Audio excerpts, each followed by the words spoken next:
sumainyo rin. Ang mabuting balita ng Panginoon ay kay San Lucas. Papuri sa iyo, Panginoon. Noong panong iyon, matapos palayasin ni Jesus ang isang demonyo, nanggilalas ang mga tao, ngunit may ilan sa kanila ang nagsabi, si Beelzebul na prinsipe ng mga demonyo ang nagbigay sa kanya ng kapangyarihang magpalayas ng mga demonyo. May iba namang nais siyang subukin, kaya't nagsabi, magpakita ka ng kababalaghang magpapakilala na ang Diyos ang sumasa iyo.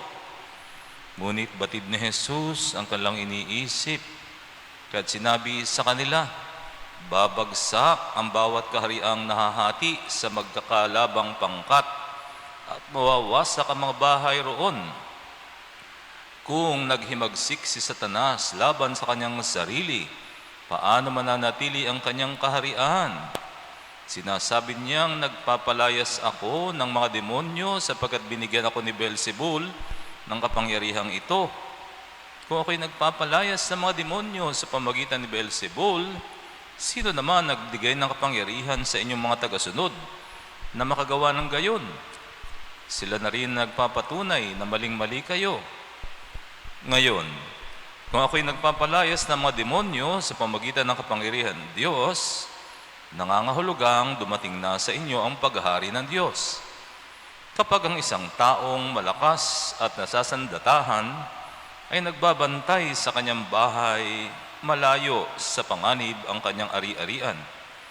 Ngunit kung salakayin siya at taluntunin ng isang taong higit na malakas, sasamsamin nito ang mga sandatang kanyang inaasahan at ipamamahagi ang ari-ariang inagaw. Ang hindi panig sa akin ay laban sa akin, at nagkakalat ang hindi tumutulong sa aking mag-ipon. Kapag lumabas na mula sa tao ang isang masamang espiritu, ito'y gumagala sa mga tigang na lugar at naghahanap ng mapagpapahingahan. Kung walang matagpuan ay sasabihin ito sa sarili, babalik ako sa bahay na aking pinanggalingan. Pagbabalik ay matatagpuan niyang malinis na ang bahay at maayos, kaya lalabas siyang muli at magsasama ng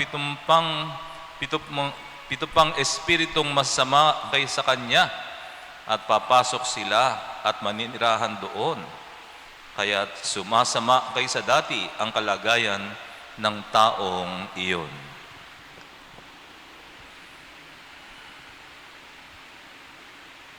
Ang mabuting balita na ating kaligtasan. Pinupuri ka namin, Panginoong Hesukristo. Ayon sa mga propeta, pagdating ng panahon ng pagliligtas, ay isusugo ang Mesiyas at siya'y magpapagaling ng mga may sakit. Kaya nang nagsimula si Jesus ng kanyang public ministry, yun ang kanyang unang ginawa, ang magpagaling ng mga may sakit. No? Subalit, ano ang naging reaksyon ng kanyang mga detractors, no? Ang mga Pariseo, Eskriba, ano ang naging reaksyon? Ang sinasabi nila, nako, kaya lang yan nakapagpapagaling ay sa kapangyarihan ng Diablo. Ang tawag nila sa Prince of Devils ay si Beelzebul, no? Ang prinsipe ng mga demonyo, yun tawag nila Beelzebul. Kaya lang naman nakapagpapagaling yan ay sa kapangyarihan ni Beelzebul. Okay, so napakalaking kalapastanganan. No? It's a very big blasphemy against the Lord na ina-attribute nila na ang power ni Jesus ay nanggagaling sa Diablo o sa Satanas. Okay? At dito nga ay kanyang sinabi na sabi ng Panginoon, no, ay hindi maari iyon sapagkat hindi pwedeng mahati ang isang kaharian. Sapagkat ang kahariang laban sa kanyang sarili ay babagsak. No? Totoo naman yun, di ba? Kaya nga kapag merong kang isang malaking kaaway, ang approach palagi dyan, ang strategy palagi dyan ay divide and conquer. No? Hayaan mo munang magwatak-watak. Hayaan mo munang mag-away-away. Kapag nag-aaway-away na yan, napakadali na nilang sakupin at ibagsak. So even sa ating sarili, no? Sa ating sarili kasi ay kinakailangang iisa ang hangarin ng kalooban at ng isipan. Sapagkat pag yan ay magkaaway, napakadali ng pabagsakin tayo ni Satanas. Kasi minsan iba yung sinasabi ng puso natin sa iniisip natin eh. Di ba? Halimbawa na lamang yung na-inlove ka sa isang taong may asawa, yun yung sinasabi ng puso mo. Na-inlove ka at gusto mong may mangyari. Sinasabi naman ng isip mo, hindi, mali yan, wag. So nagkakaaway na, no? Magkaaway na yung puso mo at yung isip mo.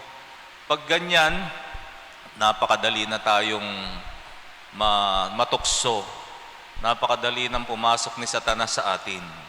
Yun ibig sabihin na a house that is divided in itself is very easy to fall, no? Kaya ang kinakailangan nagkakaisa ang ating puso at kalooban para tayo'y maging matibay, matatag laban sa tukso. Okay? Sabi naman, at ano bang ibig sabihin naman nito? Ang hindi panig sa akin ay laban sa akin. Alam niyo mga kapatid, pagdating sa relasyon sa ating Panginoon, hindi tayo pwedeng maging lukewarm. Nais ng Panginoon na tayo ay laging mainit. Alam niyo sa lahat ng ating mga desisyon sa buhay is always a decision for the Lord or against the Lord. There is no middle ground. There is no middle ground. Any decision is a decision in favor of the Lord or against the Lord. You cannot be in the middle. Hindi yun. Yun ibig sabihin doon. Ang hindi panig sa akin ay laban sa akin. Hindi tayo pwedeng namamangka sa gitna. Hindi tayo pwedeng namamangka sa dalawang ilog. Na, yes, sasabihin mo, yes, Lord, I am yours. But sometimes, I play with the devil. Hindi yun pwede. Hindi pwede yung ganun. You cannot stay in the middle. It's either you're for the Lord or you're not for the Lord. Kaya nga, every decision is a decision always in favor of God or not God. Ganun yun eh. Kaya, you know, our God is a jealous God, no? Ayaw niyang may kahati. At may katwiran naman siya na ayaw niyang may kahati. Eh, bakit hindi eh? He created us. And He provided everything for us. Lahat-lahat ay nilikha niya para sa atin at pinagkatiwala niya sa atin. And natural lamang na He deserves everything that we have. All of us. Kaya nga, it is only natural and reasonable for our God to be a jealous God. Ayaw niya ng may kahati. Hindi uubra kay Lord na may kahati sa atin. Hindi pwedeng kalahati tayo kay Lord, kalahati tayo kay devil. Hindi pwede yun. Ayaw ni Lord ng ganun. No. Ayaw ni Lord ng may kahati sa ating pag-ibig. Kung gusto ni Lord, kung sa Kanya, sa Kanya. Gusto niya ay maging tapat. Okay? Kaya nga, magagawa talaga nating maging tapat kay Lord kung itatakwil natin ang devil. Okay? And oftentimes, that's the problem with us. Oftentimes, we make compromises. And oftentimes, we live a split spirituality. Alam niyo, yan ang problema sa maraming mga Filipinong Katoliko, no? Filipinos are known for being very religious. Kung ang ating titingnan ay ang sa dami ng nagpuprosesyon kapag panahon ng Nazareno, milyon. Parang 3 million sumasama sa prosesyon. Talagang ano yun, na Guinness Book of Records. 3 million sa isang prosesyon. What can be more religious than that? And yet, look at our country. Every department is so corrupt. Corruption has become normal. Corruption has been normalized. So bakit ganun? Parang split. We are so religious on one side, and yet we are so corrupt on the other side. Split, hati. Ba't ganun?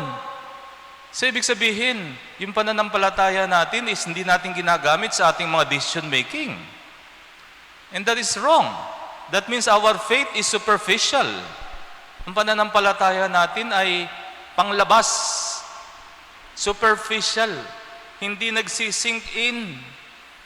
Sapagkat kung ang ating pananampalataya ay buhay, then our faith should be our basis in our moral judgment. Tinuturo ng pananampalataya, bawal magnakaw, bawal mandaya, bawal magsamantala. Pero ginagawa pa rin natin. O ibig sabihin, our faith is not affecting our moral choices. That's the problem. At kapag ganon, our faith is dead. Patay. Patay. Nakakalungkot. Kaya nga, ito yung sinasabi ng Panginoon, ang hindi panig sa akin ay laban sa akin.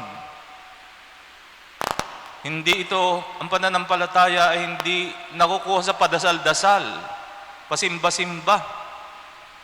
Ang pananampalataya ay naipapakita, ang buhay na pananampalataya ay naipapakita sa ating mga moral decisions, sa ating moral choices. Kung ang ating buhay ay moral, ibig sabihin buhay ang ating pananampalataya. Pero kung ang ating buhay ay immoral, ibig sabihin ang ating pananampalataya ay patay o pakitang tao lamang o panglabas lamang, superficial. And that kind of faith will never save us. No? Kaya nga, suriin natin ating sarili. No? Suriin natin ating sarili upang talagang magawa tayo ng desisyon na talagang to turn away from Satan and be faithful to the Lord. Magsitayo po ang lahat.